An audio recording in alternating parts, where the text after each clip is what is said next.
Alrighty, welcome back again to another episode of the DGT podcast. I'm once again joined by the triumvirate, Scott and Tony. We have rejoined to combine our powers. How's it going, guys? Hey. Oh, well, thanks. Alright, checked in. They're doing alright. Ready to roll. Our topic for today is one that is hits very close to home for yours truly. Performance anxiety. Yes, which is it's a tough one to talk about, but hopefully it will be very helpful. You know, anyone who plays an instrument, even at an amateur level, has to deal with this. Some more than others. So we have probably three broad things we'll address. First is our personal experiences with performance anxiety. We'll kind of go around the room and share share the trauma, but that aspect. Next, I think can be kind of the roots, the causes of performance anxiety. You know, where does it come from? Why do we experience it? What is causing it? Where are those fears rooted? And then third will be coping strategies, coping mechanisms. How can you heal? How can you be successful? How can you integrate that fear? So those are our three-pronged attack, and we'll kind of see where it goes from there. I'll try not to meander too much, but I'll kick things off with my experience. I'm comfortable being a little bit vulnerable, hopefully not oversharing, but I have deep struggles with performance anxiety. Starting back, probably when I became a teenager, it's kind of when those feelings kick in as you develop more physically. But pretty rough, I get it. Just to throw it out there, when I'm really nerved up and past a certain threshold, I shake a lot, like Parkinson's level. Scott and Tony have seen it. We formed our trio later on in my education, so I'm starting to tamp them down more. So they didn't see it for a minute, but we had a performance at some place, at some time, for some people, who knows when or where I experienced the full force of breaking through that threshold where I get vicious, unrecoverable shakiness, which isn't fun, isn't very pleasant at all. Not good. Hopefully anyone, listening, thinking about, hiring us for a gig doesn't hear this podcast. But so that's kind of the extent of my experience with it. I've struggled with it for a long time. So that's just a brief introduction of what I'm going through. Pretty cool. Can I ask a question? Yeah. About yours? Okay, so in your performance career, did it start at some point? 13. Okay, so just right at 13, you've been dealing with this kind of level of anxiety. Yeah. It was like a switch. Boom. I mean, that's right around puberty, so go figure. Was there a performance event? Or yes. I can pinpoint the trauma. I guess everyone knows we're in the Detroit, Michigan area, but it was a competition. The competition is the American Guild of Music. I participated in that at a regional level. I played Over the Rainbow, a beautiful arrangement of it on guitar. And I got first place in every event that I competed in. First place for popular music, for the regional tier that allowed you to go on to national, for jazz, for length of study. I nailed them all. But that was the first performance where I felt it, where I was like anxious, that new feeling of like, wait a sec, everything could go wrong. And also the physical response of shakiness, because I'd performed quite a bit before. And this was kind of the first time. It was also an event that took a big investment, not a huge investment, but an investment from my family. It was something I was working up to for a while, so it had a lot of buildup. we went and stayed at a hotel so that we could do it. So there's a lot of things around it where it's like, oh, this is significant, and it'd be nice to do well. Maybe I won't. So that was the first one, and it's strange because it was successful. Like I did well, got first place and everything. I mean, this isn't like some major competition or anything, but I did well. But that's when it started, and then progressively did worse. Exciting. What was But the next scenario? so that's part of the problem. The next scenario was the same competition year round with no other major performances. Mhm. So every year was like, okay. And I was highly motivated in high school. So learning big pieces that would take me like, I don't know, a long time to get down. So you're learning this one piece, spending all this time. I mean, a few other pieces, but like major pieces. And that's your one performance that you're working up to. So it's like year round. And I did it from like 13 all the way until 18, like up until I graduated. Year round, it's like this one performance you're performing for, and that's your only major taste of experience. And then as the performances got worse, as I got more nervous and didn't know how to deal with it, then every year just progressively worse. Mm. The So, downward spiral. so at what point was it debilitating? 2013 was okay. I could manage over the rainbow. 2014 I played guitar. I think it was Taraga's arrangement of the easy movement of Moonlight Sonata. Mm. Started feeling it a bit there, but it was a slower piece, so I could manage. Didn't play it too well because it doesn't sit well on guitar anyway. But by the time I got to I think 2015 or 16, I played Capriccio Arabe, and that was a total mess. That was when it finally caught up, and it was debilitating. Where before I was like, man, I'm nervous, but I guess I'm fine. And then 2016 around there, it was like, okay, this is debilitating. I have no idea what to do. I want to keep it in sequence, but I'm going to take some notes about this for later Yeah, with the all other right. segments. Yeah, because this is Okay. interesting information there. You guys have never heard my trauma timeline. We have not. No. You've never heard about how I got to where I am. So that was it. That was when it was like I had no idea what to do. I spent a whole year tirelessly practicing this one piece, and I don't know what's happening. And it just got worse and worse from there. Then it kind of leveled out at 2016 as being horrible. So 16, 17, 18, the last 3 years leading up to college, it was debilitating. Difficult to function at all. And still not performing very much at all, which was one of the problems. It's like your only experience is this one debilitating high stress event. Like there were some other things, but even then, like the studio that I was in and studying with, like we had some recitals, but they were like recitals where it's like once a year and still fairly high stress as a student recital. So that's part of the timeline. Are you any more questions? Because I want it to be organic, but Yeah. I'll also pass it around the room. But is there Let's anything shift else? around so we kind of stay on topic without. Yeah. I mean, I can always go back into my trauma timeline, but maybe for now we'll leave it there. Okay.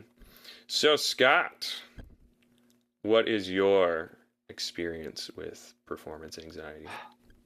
I don't know. I definitely had performance anxiety, 100%. And unfortunately for me, I feel like I've dealt with it mainly in the past decade or so, if not longer, and just not really considering myself a performer and really just shying away from it. Yeah. So yeah, I guess so. And truthfully, I didn't trying to stay on topic, but performing is not. It's not the reason I play the guitar. It's definitely more personal than that. I don't. And performing can be fun, and I've tried to enjoy it more, especially with the trio. But in general, it's not. It's not been something that I've liked to do in the past. It's not like, oh, I'm going to go up and share. I feel like that kind of performance kind of outlet of sharing is mainly done through my teaching. Yeah. And that's very fulfilling in that sense. But just as far as my anxiety goes in performing it, it has been limiting in the sense of, I'm just going to learn this piece and share it and play it, because I'm like, well, do I want to do that? Yeah. Do I want to do that? Like, we meet at the Guitar Society, and I have stuff I could play, but I have a lot of negative thoughts in my head about about playing it. Taking that plunge, and truthfully, like, it just gets harder the longer I wait. Oh yeah. And then also, I think you mentioned this before, Ben, but it's kind of elevated more and more recently due to the fact that I am a teacher, supposed to be a professor at the university. I have all these kind of like titles that situate me as being good. And so, like, the cost of bombing is like far worse. It snowballs. Yeah. But when I was a student, like, so when I played guitar, like popular guitar when I was a kid, I didn't have that at all. I had some when I was attending Wayne State for my performance degree. But we did it a lot. We performed a lot, and we all had anxiety, but we just did it, and I did it too. And there are some performances that went better than others, but I played a lot. And so yeah. But I also, like, so I guess to follow up on like what happens to me is I definitely have some hand shaking. But I'd say the thing that is most prominent in me is like that kind of internal, like, negative, like, talk that happens where I'm just like thinking, okay, you're probably going to mess this up. Or I just messed something up and I'm like, oh gosh, that sucks. And then I just dropped the ball on other things. That's what has happened in the past. So yeah, I see. So more of so the physical aspect, and then as well as the mental, the thought. Yeah, I'd say it's not as strong as you describe with the physical aspect. Like, yeah, I can kind of take a deep breath. My hands do shake, but a lot of it is kind of mental, like, issues happening too. Yeah. I mean, it affects us all in different ways. How did you feel about your recitals, even towards the end of like your undergrad and not undergrad, your junior and senior? How'd you feel about them, performance anxiety wise? They were horrible. They were horrible in the sense that the performances, I think, went okay. But I got myself so worked up about both of them, especially my senior recital. Like, I basically shaved off all my nails, and so I had like fake nails on because I wasn't happy with my tone at all. Wow.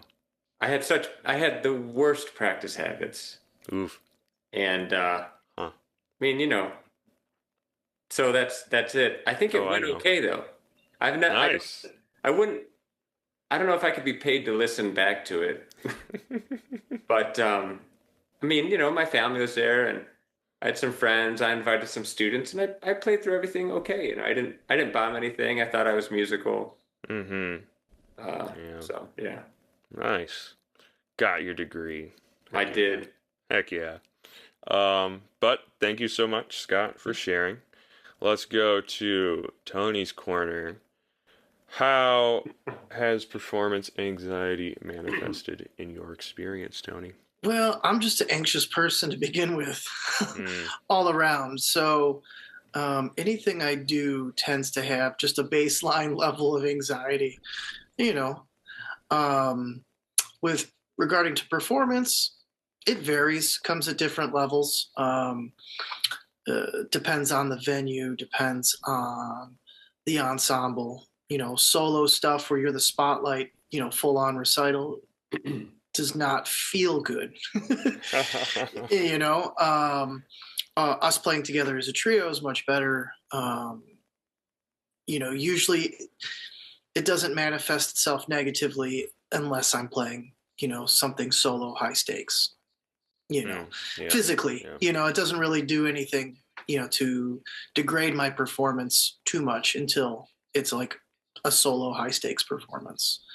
So Okay. I can, while I might have like, an anxiety attack while we're performing, usually I can mentally work through it and Yeah. maintain it as a group, but when I'm performing by myself, you know, um, at any given moment, if, I'm having, you know, um, an onset of anxiety, I play like 50% of my typical level.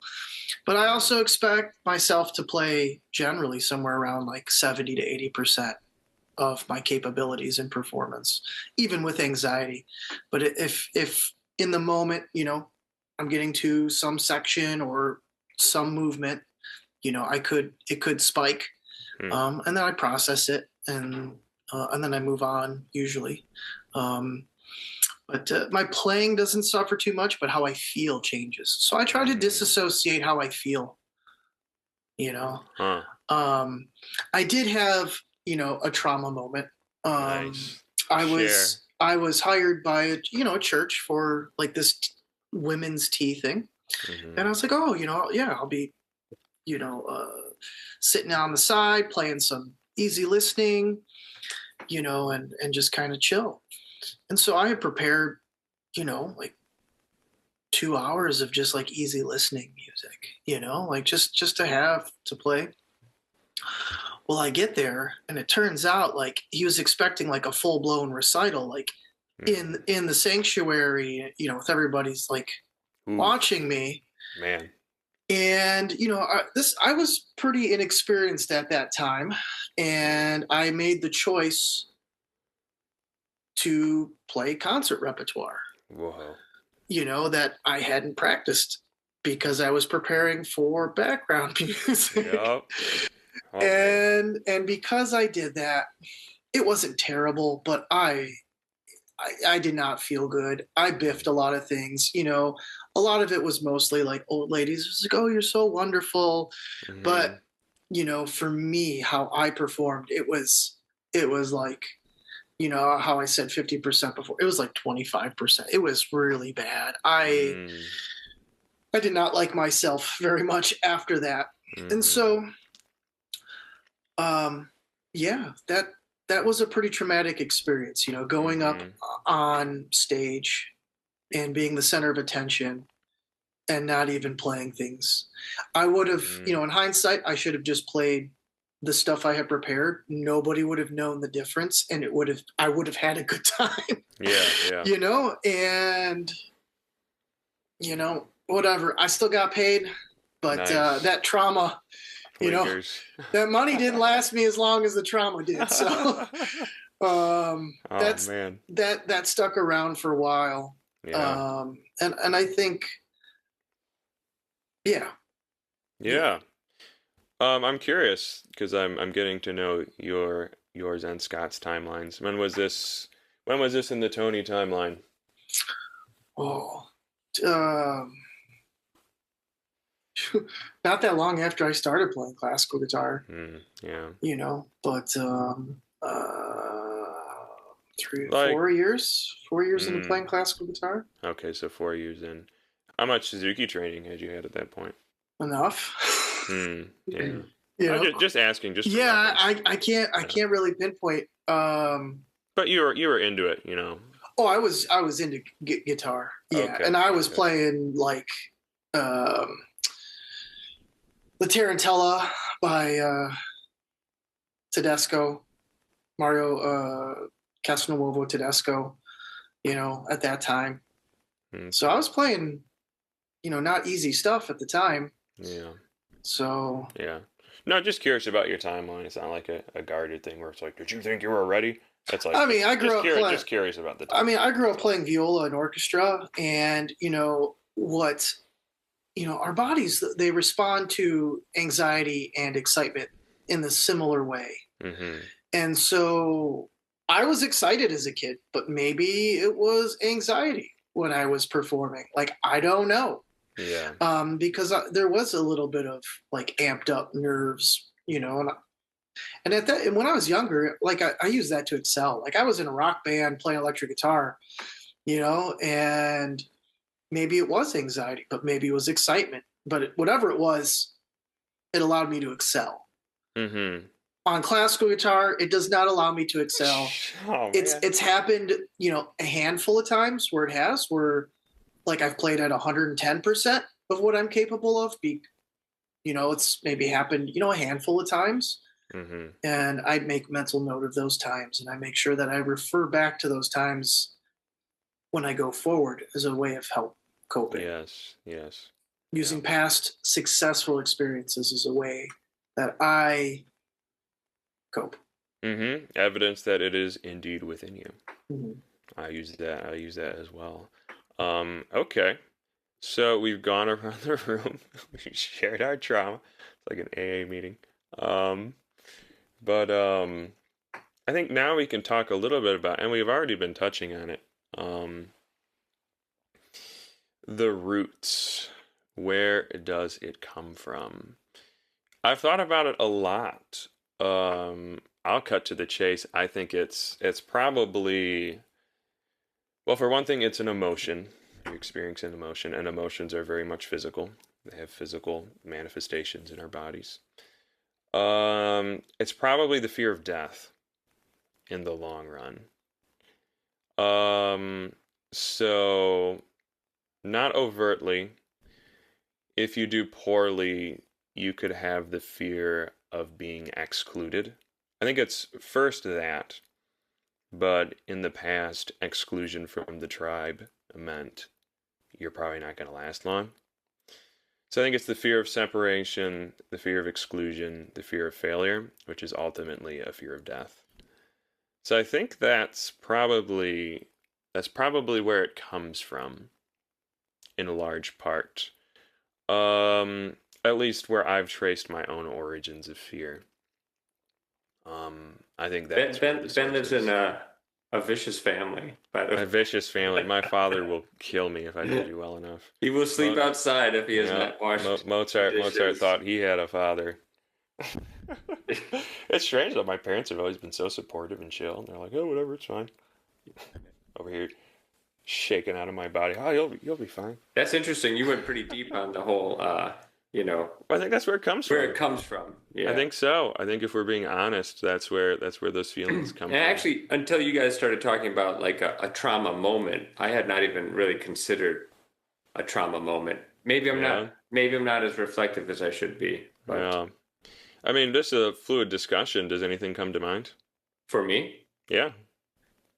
I mean, I guess for me, I just focus on, I don't know, like, and through the course of this discussion, a number of things have come up that have have kind of uh, indicated to me maybe kind of issues. Like from my personal experience, Mm-hmm. like I basically started to learn the classical guitar after learning, after kind of just being self-taught rock guitar with my friends, and I started learning classical guitar, and shortly after that, um, went to the university and started Yeah. getting a performance degree. And it was very motivating, but probably the worst decision Oh man. because right at that moment, I was kind of thrown into lots of practice without guidance into practice, and then Mm-hmm. also just constantly playing above my level.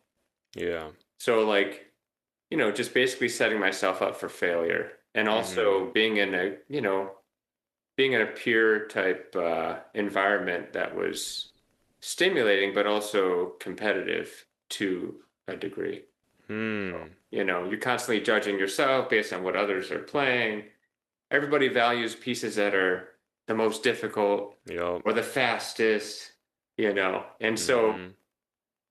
I don't know, I feel like it kind of spirals from there. Like bad Yeah. practice habits, not being prepared, not being able to prepare because like in the university setting, you have a semester where you're preparing for a jury, and then Mm-hmm. after that you just stop playing those pieces Mm-hmm. and prepare new pieces for another jury.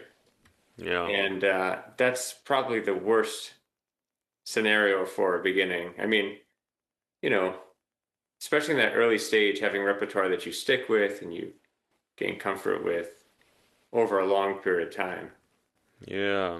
better. But Yeah, there's that's kind certain of where I begin with like what would create this. I mean, so I mean, Once again, fear of banishment from. yeah, Yeah, it's no, the theme is there. Don't play cool enough pieces, Scott. You're not playing fast enough. yeah, I guess I'm just kind of putting them more into, not going as far back into more general, Yeah. anxiety, and more so into like specifically what causes it with. Yeah, for sure. For sure. Yeah, I mean it sounds like, describing the setup of how you were led into it. I mean, I gave. Yeah, it seems like the university system it's hard on you when you are trying to get good at performance because, as you said, you're set up each semester for a high stress jury. And then, if you're fortunate, I didn't even get this when I was at Wayne, a studio recital. And if you're super fortunate, too. So, 1, 2, 3, if you're a soloist, which isn't that much, considering how much professional performers perform. Yeah, so I think there's two things there. There's one is like the amount or frequency that you're performing, Mm-hmm. which I think plays an important role, but also Yeah. how comfortable you are playing the pieces and like Mm-hmm. always developing new repertoire. So the perfect scenario, to a degree, is performing with a high degree of frequency repertoire that you're very comfortable with. Yeah. Because then you're like, while adding in newer pieces to a degree, right? Mm-hmm. But it basically is the opposite. Low frequency. I know. Low frequency is. with like, Yeah. But you know what? There's research and there's empirical evidence that even some people that study with some people that suffer with performance anxiety, regardless of frequency, still suffer with it. So there are people that perform regularly, like people in the symphony every weekend, and they suffer with it every weekend. Wow. That's and they're medicating, Wow. And so there's lots of cases where even frequency of performance doesn't help resolve. Wow. That's depressing, isn't it, Tony? Isn't it? Depressing. I mean, dang. To a degree, like I'm not sure what the numbers are on that, but I guess like there are people who, like I'd consider myself to have maybe, I don't know. It's hard to know how other people feel, but maybe a higher degree of anxiety than maybe I would expect to be normal based on just but I think it's hard to judge. You can't just walk around. There's no like, concrete measure. Mm-hmm. But at least for me, maybe there is in psychology. There's a way to measure that. I'm sure there is. But I mean, I guess there are people who go into an office job too, and maybe they have to do some type of performance activity where they're submitting a report or giving a small discussion or meeting, and they have anxiety too. So that's kind of like a general anxiety versus like something that's specifically related to a kind of musical performance that would have to do with like, how you prepare repertoire. But I guess then I'm always thinking like, I've not done any preparation. This is totally in the moment because I'm like kind of rethinking the things I'm saying at this moment. But I mean, then again, it has a lot to do with like, if you're somebody who's giving, presentations at work all the time and you're well prepared with those presentations and the material you're giving, then you're probably more successful. So it's kind of the same. It's a similar thing. Yeah. But I don't know how to separate just that general anxiety versus anxiety that's related to maybe specific things of like not being as prepared or trying to go above your skill level and not doing it frequently enough. Like I guess you kind of have to separate those two to kind of get at it. Yeah. I mean, in some senses, performance anxiety is still performance anxiety no matter what activity you're doing. Because that's one of, I mean, you always hear that statistic flung around is that public speaking is like one of the most feared things ever. It's like death and public speaking are up there. Mhm. So public speaking and, presenting, the quarterly report in the office could be, it's still, not could be, it's still a performance. Some people have a lot of challenges talking. Um, Guitar's so hard for me, it makes talking seem not so bad. I still Mhm. get nervous when I talk, but it's like, this is easier than playing guitar when you're nervous. I'll still fumble words and whatnot, but yeah, it's interesting. So we're talking a bit about the fundamental fear of death. Scott got more specific then, so we're branching out from the primordial fundamental fears, and we're getting more to some mechanisms that can happen in your specific experience that lead you down the pipeline, the spiraling pipeline. Um, I shared some of mine. Tony, do you have any thoughts? I mean, you gave your trauma origin story. Is there anything in your life in addition that you felt contributed towards it? Um, Taking you there, like how you were taught, what you studied, how you went about performing. Does anything come to mind? No. Hmm. Hmm. Could you clarify your question? Well, for myself, I think a lot of it came down to no one knew how to tell me how to deal with my emotions. Mm. And I wasn't getting the best guidance on just how to play. So I think those things contributed and snowballed. It's poor experiences, no frequency in performing, um, no guidance, no one really around. Not throwing shade at anyone, I'm Yeah. thankful for all the help that I did get. But no one sitting me down and saying, listen, you're experiencing an emotion. This is how to process it. These are coping mechanisms. Did anything happen to you in No, that I way? mean, one thing that I have thought about recently is there are a lot of great guitar teachers, a lot of great guitar players that teach. Mm-hmm. And a lot of what we teach is how to play the guitar. But perhaps what doesn't get taught enough is how to perform Mm-hmm. on the classical guitar. Yeah. It's a different set of skills that if you just wait till recitals to talk about, it's already too late. Yep. I agree, man. So it's a matter of introducing systems and resilience and early on knowing that you're preparing it for performance. It's difficult piece a part in a piece. Yeah, I can nail it 1,000 times in my practice room, Mm-hmm. but how do I make sure that I nail it in performance? Yeah. So these are things that I think about with myself on tricky spots, but these are also things I think about as I'm teaching, because the end goal is to perform, That's true. To you know. share. Um, and it doesn't have to be some big formal performance. It just has to be, like you said, to share.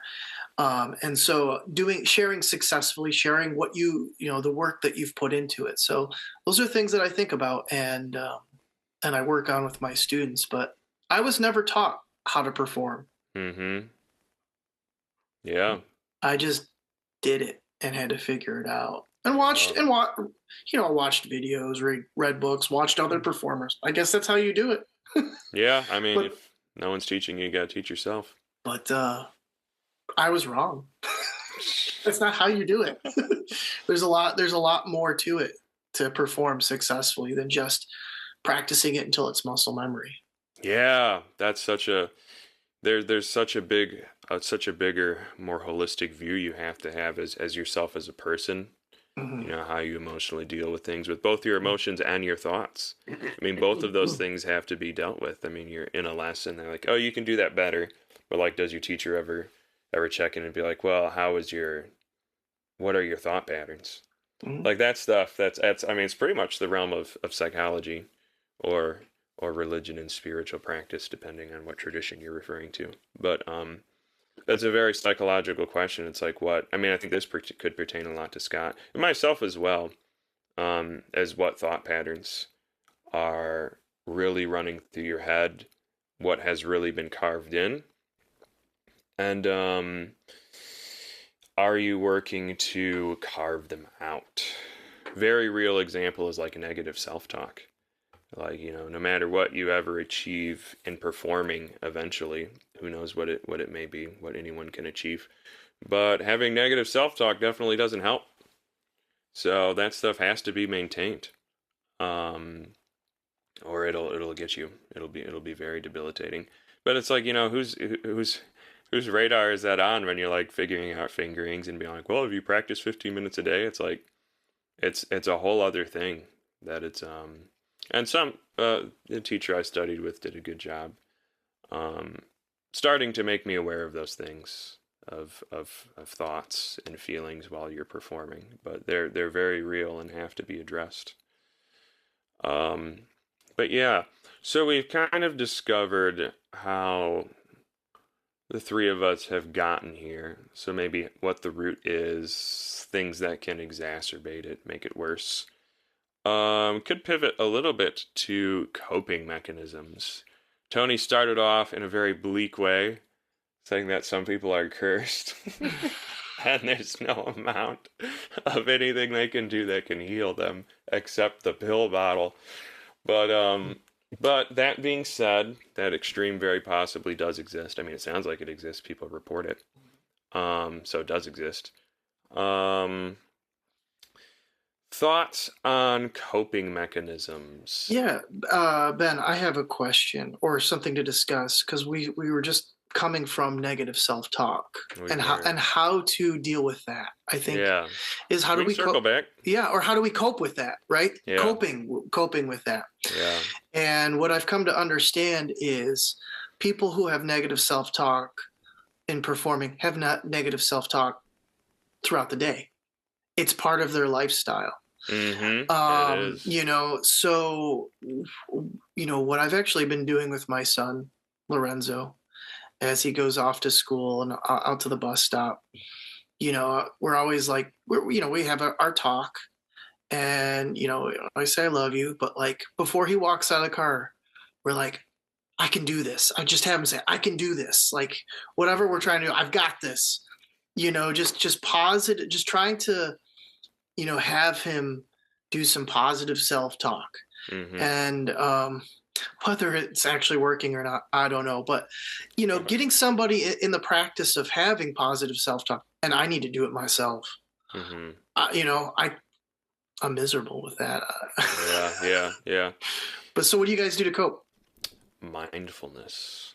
It is a practice that one can develop and cultivate it. Our thoughts are real things. They are. May not seem like they are. They may be up in the sky in the air, but they are real. So all you do, a lovely mindfulness exercise, is you wait for a thought to crop up, and then you slow down. Be like, okay, I acknowledge that thought, that I had it. This is a thought pattern that I do not want to have. And then you stop feeding it your energy. And that is a very simple, very straightforward, but very difficult mindfulness practice.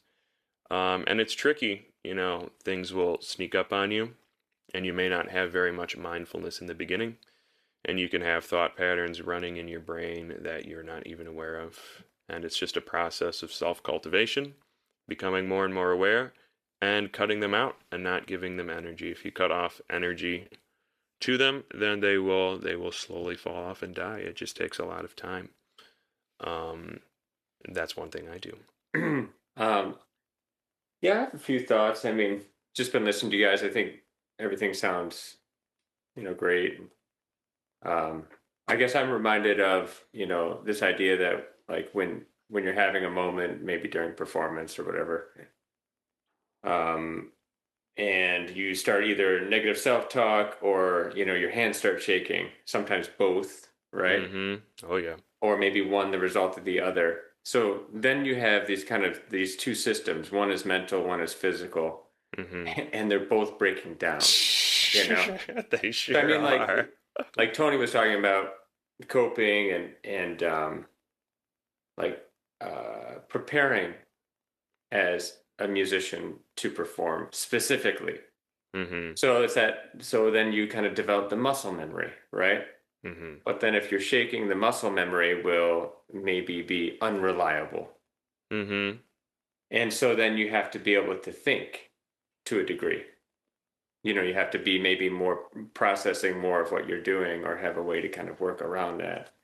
Mm-hmm. And then on the other side, if you're negative self-talking, you would have to rely more on the muscle memory because in those moments, you have the start of the piece and the end of the piece, and you're not even sure what you played in between, Yep. but I you just felt played that. it, and maybe it went a lot better than you thought. Yeah. So I think that's kind of an interesting kind of like dichotomy in the whole pursuit of what to do. Obviously both Mm-hmm. of those should be strong. So there are things Yes. like, I remember in like school, I would, like I took pieces and I would try to write them like in standard notation from memory. Mm-hmm. Just really like go deep on like memorization. Mm-hmm.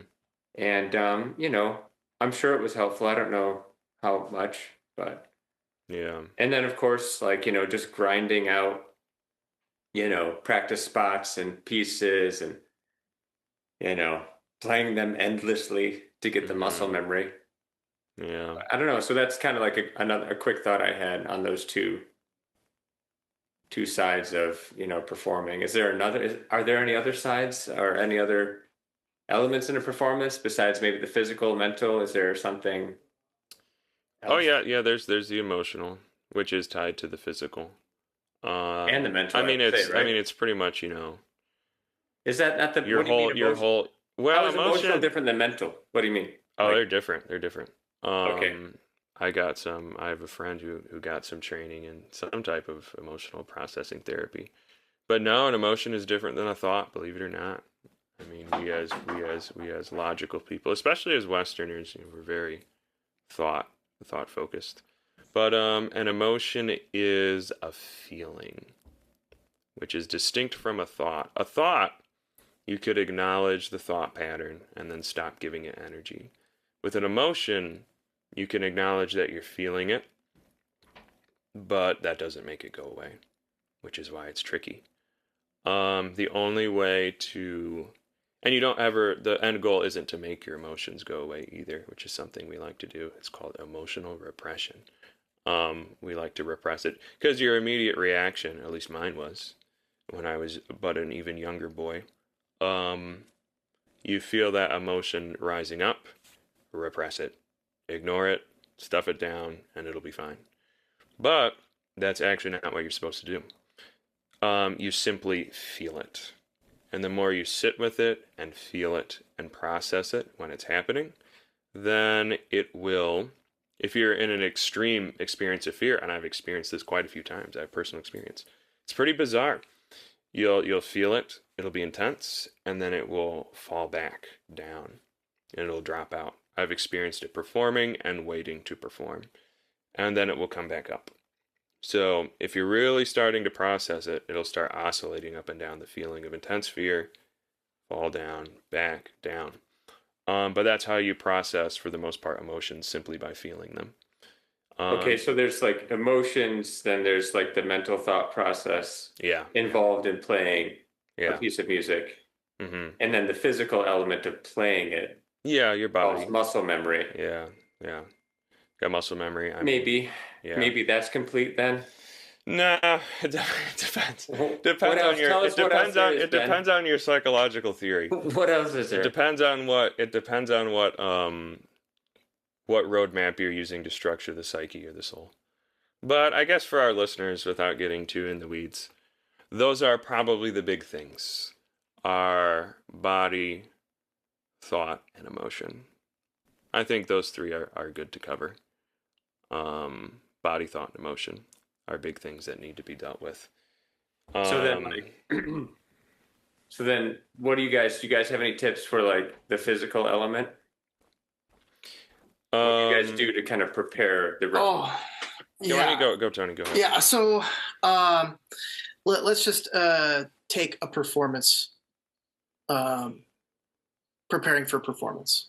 Mhm. So lots of things that I do leading up to the performances is a performance routine. Routines build comfort, they build security. You look at basketball players throwing free throws. You've got batters. How many times they tap their plate, tap the shoes, turn around, do this. It's almost superstitious, but routine creates comfort. So I have my students do a routine and I do my own routine leading up to a performance. And that way, when I get on stage, I focus on that routine. If I'm focusing on that routine, I have less opportunity for my mind to wander and get wrapped up in things. I'm focused on the routine. Mhm. So, um, so that helps performance day. But that's the preparation ahead of time. The other thing that I do is I make sure I'm like 1,000% prepared. Not only do I want the music in muscle memory, I want the music in working memory. So what can happen is as you put in these extra hours to get something ready, it does become muscle memory and we forget to practice our working memory. So as I get close to a performance, I do like slow practice again and just let my mind really be aware of what notes I'm playing. I don't have to know Yeah. all the notes because in performance, because one of the things that helps during performance is audiation, but I'll get to that in just a moment. So before performing, the day of the performance, I do like box breathing, which helps calm my physical nerves. Box breathing is a technique where you inhale for a count, maybe 4, you hold it for 4 seconds, you exhale for a count of 4, and then you hold that out for 4 seconds. And that's really a great way of kind of dealing with some of the physical symptoms of anxiety, Mhm. which works pretty well for me. Um, I also like to have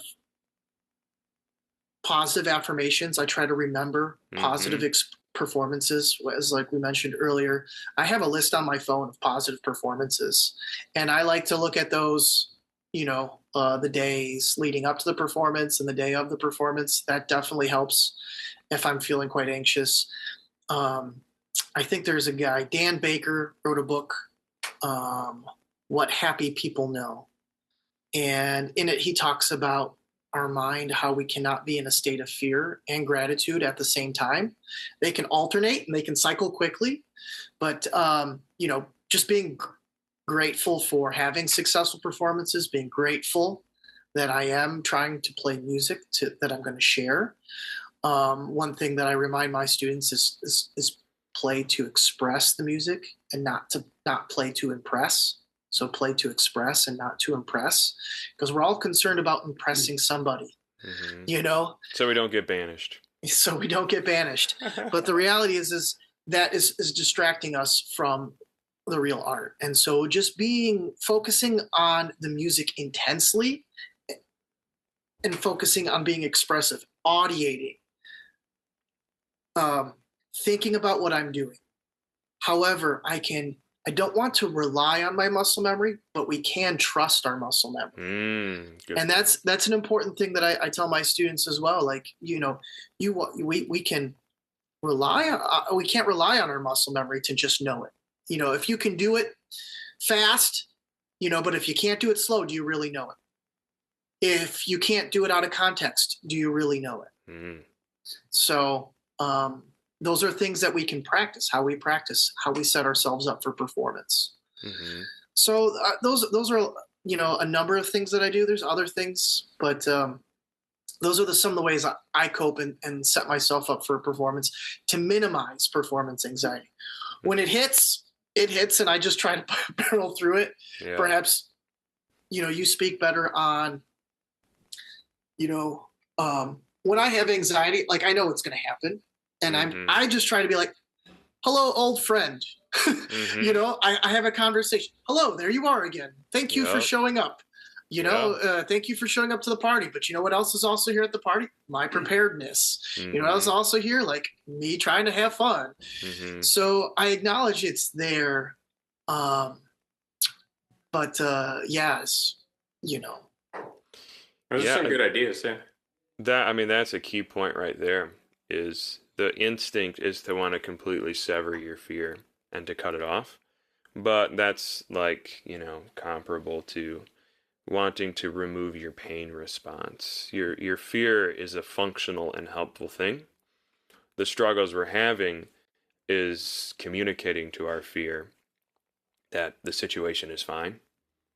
Um, and not denying it as well. It's a big mistake to deny the fear. So, treating it as a friend and an ally is very good. It's very good. You don't want to call it. It is a part of you that you will never get rid of, ever.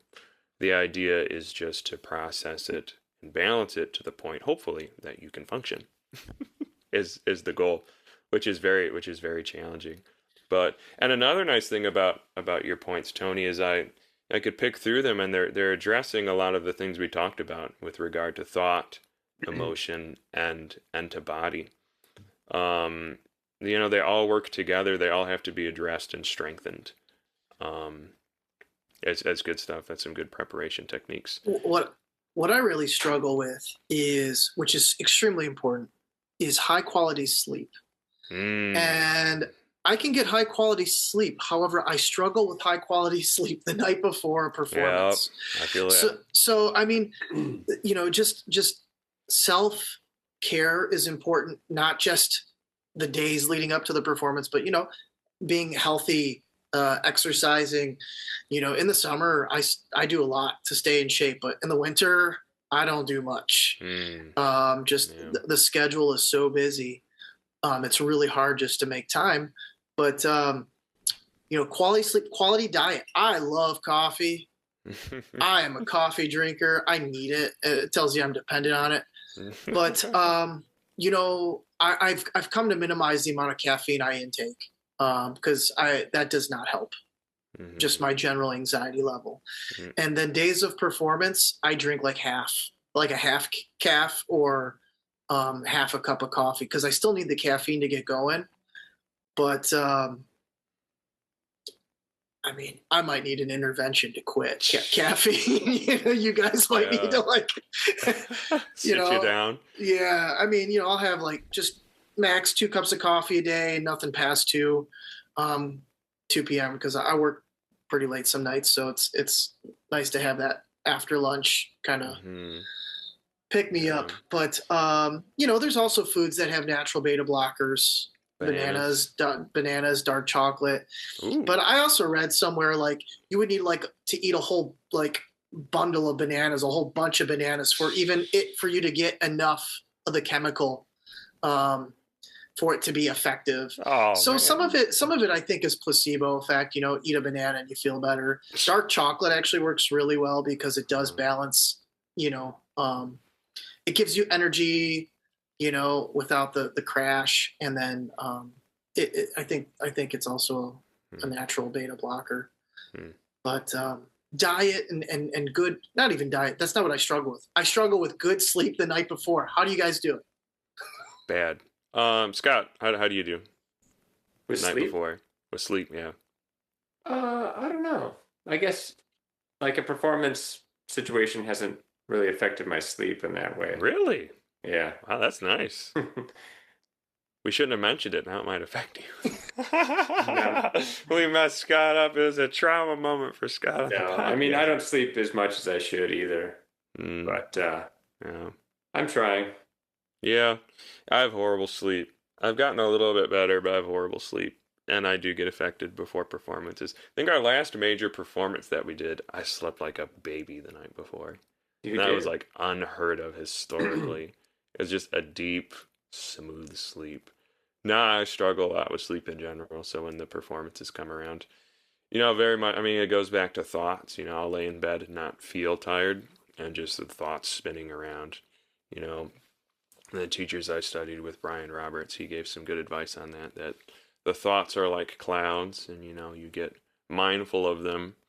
It's not bad that they come in, but you acknowledge them and then let them drift away. Because then if you spiral and think on a thought, then you'll never be in a mental space where sleep can come. So, but now I have a rough sleep. It's gotten a little bit better. Some of it's because of my sleep schedule. I don't have a lot of willpower there, so I'll be up fairly late most nights. And being a teacher, makes you a bit of a degenerate as well. a guitar teacher because you're starting to teach around 2, 3 at the latest, and nothing in the morning. So it's like an invitation to sleep until 9 or 10. What do you guys think about? I got another question. Sorry. No, go ahead.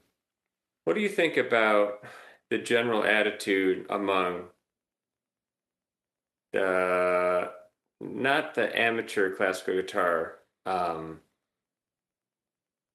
community, but maybe more the professional, kind of semi-professional guitar community and their attitude toward performance reception? I can't help but feel that, it's maybe just kind of this fear of, like, or the community that I've been part of in the past. It just feels like that there is a certain amount of, what's the word for it? Just kind of judgment, maybe, on all things guitar related. I mean, not all things guitar related, like your performance guitar related. I mean, as teachers and discussing pieces with other teachers, and even as a student, kind of you're aiming for a certain level. And sometimes I feel like that level can be negative. That, like you're working toward playing a piece with a certain amount of polish, like making it with no mistakes. And Right, there's such an emphasis on playing like clear tone that when you fail at those things, you just feel like you're a failure, And well, I didn't have the right fingering, or my tremolo wasn't smooth, or I was bringing out the wrong voice when I played this. It's like going to like a, I don't know. Yeah. Right. So what I tell my students, and I got to do a better job of myself. I teach all these things, but I need to work on them on myself. Is like you look at dance recitals, for example. Kids will be in a dance program all year, and then they've got this big dance recital at the end of the year. It's the culmination of the year. And fortunately, my students, we have multiple performances throughout the year. But one thing that I remind them is this is not the last performance of this piece. This is just a performance of this piece. And like, this doesn't need to be your final stamp. This is it. And so just knowing and accepting this is where you're at right now. Not just in the music world, I get this in my professional world, where, you make something and that's just the best you can do right now. And that's okay. Mm-hmm. We have to be okay with that. Yeah. So, I mean, but where does that fall in the, like measuring like success? Should it even be something that is so focused on, like, how do you focus on, playing something well? Like, does it matter if you maybe don't have the best tone in certain sections, or you're not like, executing certain moments of the music as best as, maybe somebody else would? How much does that matter based on like, getting up there and playing the darn piece? Yeah, I mean, it's like, just right. Get up there and play it. Right, like I'll never play as good as Anna Vidovich. What's the point of me playing it? I know, but will you play like?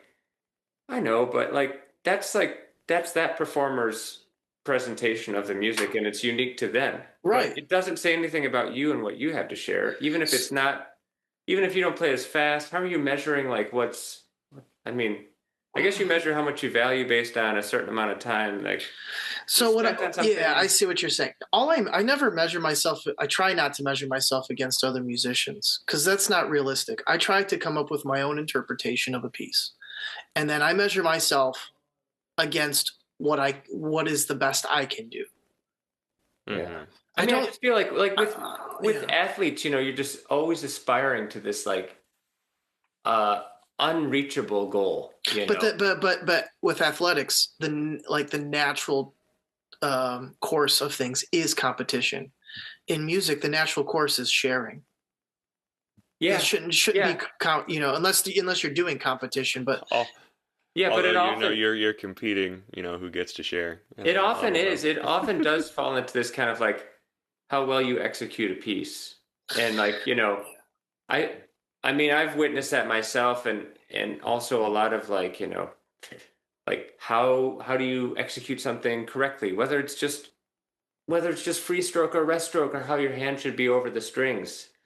So, not even like just completely maybe separate from a specific piece, just a general technique, where there's a lot of kind of emphasis on this and just kind of backing off of that emphasis to kind of let people breathe with their like, execution that might be a little not maybe the best, or maybe they have some kind of buzzing or their phrase doesn't quite maybe their clarity isn't quite there in their phrase or whatever, but that they still get up there and play their piece well and they communicate what is important to them about the music that they're expressing. And I then think it's a successful performance. yeah, I totally agree. I guess I was wondering like how you guys see that in the broader kind of community, specifically with like colleagues and and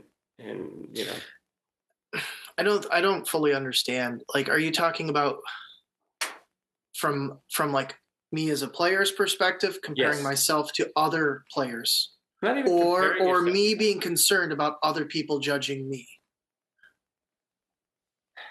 It's not so much about a direct judgment. It's a community kind of wide a community wide judgment based on a specific expectation, and that expectation is a high level of playing based on a certain criteria, which is clear tone, usually a certain tempo, stuff like that. And if you're not meeting that, then like then there's some type of judgment based on that. Do you feel that or not? You don't have to. It's fine if you don't. Yeah. Scott, I don't know if you realize this. You may Mm-hmm. be coming to terms with this, but the classical guitar community is one of the most anal communities on planet Earth. Okay, so Ben put it very, Like, I don't. very, very, very. That you encapsulate it. Yeah, very They well. really are, and I know I'm guilty of it too. Coming up in my development, where there's just Yeah. it's such a hard instrument, Mm-hmm. and people have taken it to such a high level. Everyone is very bent out of shape. Yeah. I think stakes are high in the community, and this might be my projecting, or I'm projecting and I'm accurate as well. But you invest a lot of time when you study, when you develop your technique, Mm-hmm. and you see something that isn't working, that you perceive isn't working. You can get defensive and be like, "Oh, they didn't learn how to play correctly." Um, you can get elitist and attack someone in that way, or you could also feel insecure yourself, like, Yeah. how's my technique? How's my technique working? Um, Also, a big part of the community is focused on competitions, and some of the a big part of the goal of a competition is, I mean, you always have the artistic aspect where it's not really qualitative, but you're trying to make it as quantitative as possible. Like, did you hit all the notes? Is your tone good? Is your form good? So that's where a lot of the value of the instrument comes from. And it's kind of inherent in instrumental music. It's a more subtle form. A lot of people find it boring. It can be challenging to find the meaning in instrumental music. Not to say that it isn't there, not to say that it can't have functions. But one thing that attracts a lot of people, I believe, to instrumental music is the competition of performance. So it becomes pretty much an athletic sport in some ways. I mean, obviously not completely reduced. I mean, I'm sure competition winners have some very compelling artistic things that they're delivering, and I'm sure they're judged on that as well, even though that's a trickier thing to judge. But there's a very big emphasis and a lot of value placed on instrumentalist performing ability. And the unfortunate reality too is, and this gets back to what you were asking a little bit, is it's about, being anal about a perfect performance aside. Say you're not competing as a performer, you're just trying to make it, as a performer, playing for people. It all depends on the person and if they're passing a specific threshold where it works. Um, at the end of the day, it doesn't matter what your hand position is, what your tone is, what your phrasing is. The marker of success is, are you giving those performances? Are some people showing up? Are some people performing? Are you able to pay your rent? And that's ultimately what it is. It's not really definable. I mean, I think Bream, at least from reports from Brian, who I studied with, was apparently a pretty sloppy player. Very expressive, but pretty sloppy and not the best tone. But he was able to offer some very compelling musical experiences, and it was obviously enough for him to be a concert artist. And he did fine. Apparently he would feel, and this might be apocryphal, this is what Brian told me, so I don't know if it's true or not, but apparently he'd be pretty bent out of shape after his performances. Took a taste to the liquor to dull the pain, as many have. But it really depends if you can make it work or not. If you can make it work with a thin tone, then you've made it work. If you can make it work with what some more sophisticated listeners would deem as sloppy phrasing, he doesn't understand the lines for real, he doesn't really understand Bach like I do, then they've made it work. Yeah. I think some Bach performances by Anna Vidovich are, pretty straightforward. Maybe some connoisseurs might be like, oh, this doesn't really understand the rubato and the phrasing in the line. Anna Vidovich has a bright tone, very bright tone, at least I think. But, she's killing it. I mean, she's not the best example because she's such an amazing player. Yeah. But yeah, Tony, the thoughts. Well, Scott, when you say community, what scope are we talking? I don't know. I don't want to be too specific because I don't want to. The zeitgeist. I don't want to be negative. But I mean, I would say, not. I would say not the trio community. I mean, I actually feel like that's one. I'm not trying to segue, but I feel like it's refreshing to play with the two of you because I feel like there's a lot of it's just a lot of good vibes. As far as like just we're making mistakes, but we're we're just whatever. We're trying to enjoy the music we're playing and. And I'm also trying to see. I want to understand. So, does some sense of anxiety comes from this concern of judgment by the community? Well, I feel like it can be. It can create anxiety based on kind of the things Ben was describing. Yeah. Just these expectations. Yeah. Mm-hmm.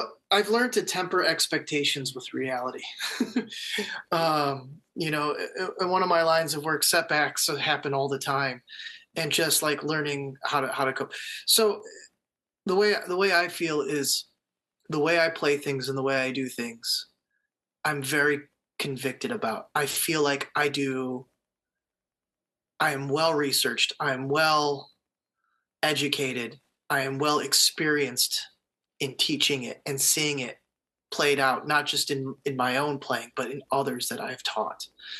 So I'm not to be conflated with ego, but I'm confident in what I do. I am not.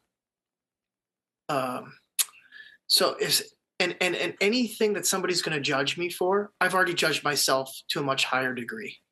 So any judgment that I get, I'm not really concerned about. You know what I mean? Yeah. So I try not to give too much credit to too much weight to how I feel that my place is in the community. I just think, I'm just going to share the best that I can do given my current situation. Not current situation, just current stage of development. Yes, current stage of development. So I don't know. That doesn't really give me too much anxiety. I mean, I'm not sharing music for guitarists. though that's pointless.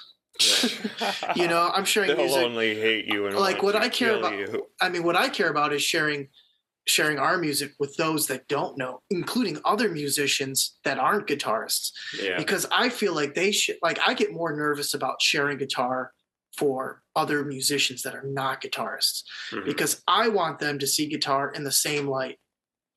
You know, I don't want them to think, oh, guitar is a subpar instrument, you know, where like it's just as insane as violin, like, you know what I mean? And it should be just as respected. So if anything, I don't really get, you know, the guitar community is pretty cool, but you know, compared to the the larger world of musicians, I feel like a responsibility to make sure that I do justice for the guitar, so that way it's presented as a respected classical instrument.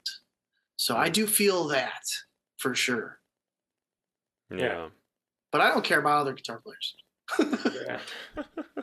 Yeah. Yeah, there is a sense in which guitarists are pretty chill. I mean, you almost have to be to approach such a rough to, you know, temper my statements, which I still stand by. That the guitarists I don't know. I are mean, quite yeah. I mean, it's probably too long to get into to details and maybe off topic too, but I think there's something there to, yeah, as teachers, Mhm. to how we approach you know, using technique and, you know, musicality and your performance or just expression of music in general and how we talk about that. I mean, you know, I've been around musicians who have, you know, like guitarists who have, you know, just I don't know, you know, you want to be critical, able to be critical of even the highest level of performer. It's just it's, you know, it's an exercise in kind of like listening that you're able to critique or kind of, you know, have some judgment of their performance, you know, based on that. But and I think that that's fine and healthy to do because it shows that you're, you know, finding, you know, your personal place in it. But you know, I've also been around just situations where it's, you know, it can be, you know, just more negative about, you know, higher level performers, and then you're thinking, okay, well, if their tone isn't good enough, then you know, you know, Yeah, you know, I see what you're getting at. So, you know, shortly after COVID, I mean, it was a period of time, and it was like the first live concert I saw after COVID, and it was a guitarist playing a concerto with the major symphony locally, and he biffed a lot of things. However, his interpretation was exciting and fresh. And I wasn't gonna like. I thought it was like I wasn't even like I didn't even register that he biffed things because I was just so glad to be back at a live concert yeah, after so long. And I wasn't there to judge. I was there to enjoy and appreciate. So I try not to be so critical.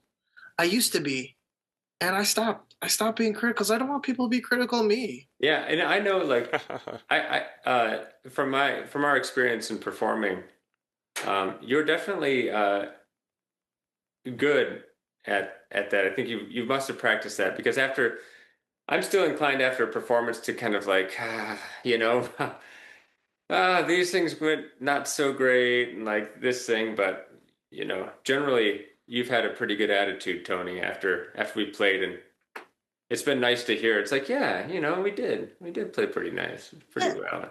It's Well, good to kind of come away with that instead of like, you know, jumping right into judgment.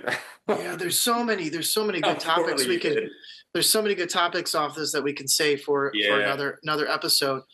Um, but some of it is practicality. Like out of the thousands to tens of thousands notes, how many of them did we play right? You know, what percentage do we play right? Still like statistics, you know. And so it's Yeah. I think there's more positive to take away than negative. So I try not to. It is what it is. It's in the past. Yeah. You know, Mhm. it's too late. We either were prepared or we weren't. Yeah. You know, yeah. it's and if we were prepared, and if you know, if I did my share and you guys all did your share, and we did the best we could for the current situation. I mean, that's just where we're at right now. Well, to organically segue, I don't mean to take Ben's role here. Go for it, man. But we can come back to what we were talking about before if we've missed anything. But regarding the ensemble and our pursuit of performance opportunities, I have been, it's been really nice to hear the feedback, sending out the email and having people listen to the music. Every time they do it, they're just like, I think they're surprised at how good it is. Nice. They're like, okay, on the phone, maybe it's how I come off on the phone, but they're like, okay, we'll check it out and we'll get back in touch. And then I get a response back. Oh yeah, we listened to it. It's really nice. That's I mean, I get the impression like, how much do you want to get paid? Because are you sure that's it type thing? Whoa. Not gonna lie, Cool. Scott. Like, I name drop you. Oh, yeah. I name drop. I'm like, he's the professor of guitar at Wayne State. Like, your role, I do not get it's not a lucrative position, but I use it as much as I can in that regard. Nice. No kidding. Yeah. It is a credential for sure, and it's pretty effective. Well, let's not forget you did earn it.